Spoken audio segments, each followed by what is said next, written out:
సత్యసాక్షి అనుదిన మన్నా ద్వారా మీ అందరికీ శుభోదయం. ఈ నెల 12, 13, 14 పరిశుద్ధాత్మ అగ్ని సదస్సులుంటే ఉదయకాలం 10 గంటల నుంచి సాయంకాలం 4 వరకు ప్రతివారు సకాలం నుంచి పాల్గొన కూర్చున్న ముఖ్యంగా బాప్తిజం పొందుకునేవారు 3 దినాలు ఉపవాసం ఉండి ప్రభువులో గడపవలసిందిగా కోరుకుంటున్నాను. నేటి యొక్క వాగ్దానము కీర్తన 128 సంకీర్తన 2వ వచనం. నిత్యముగా నీవు నీ చేతుల కష్టాజీతము అనుభవించదువు. ప్రేకుమాడొక్క మాతే ఉదయకాల సమయంలో దేవుని యొక్క వాగ్దానము, నిత్యముగా నీ చేతి కష్టాజీతము అనుభవించదువు. 127, 128 సంకీర్తన యొక్క ముఖ్య ఉద్దేశం ఏంటి అంటే,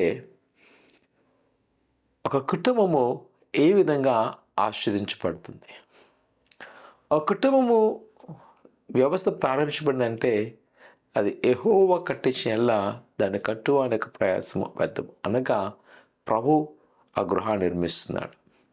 తదుపరి ఆ కుటుంబం ఆశించాలంటే యెహోవా యందు భక్తిగల వారు ధన్యులు. అప్పుడంట వారు నిత్యముగా వారి కష్టాజీతము అనుభవించదు.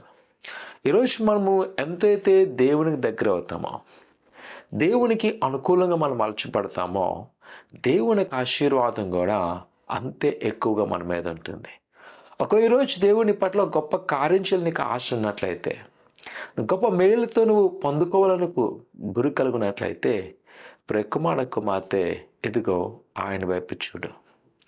ఆయన యందు భక్తి కలిగి ఆయన వాక్యాన్ని ధ్యానించు, ఆయన ఆసక్తి కలుగుండు.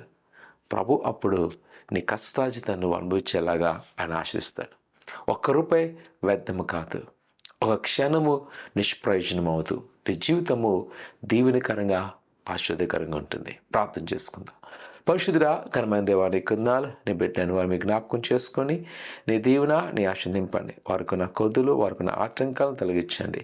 నీ కృపాదీవులతో నింపి బలపరచండి. ఇదిగో ప్రభా, ఉదయకాల సమయంలో మీరు వాగ్దానం చేసిన ప్రకారం నీ బిడ్డలైన వారి కష్టార్జితం ఇచ్చటకు నీ నిలబట్టకు సహాయం చేయండి.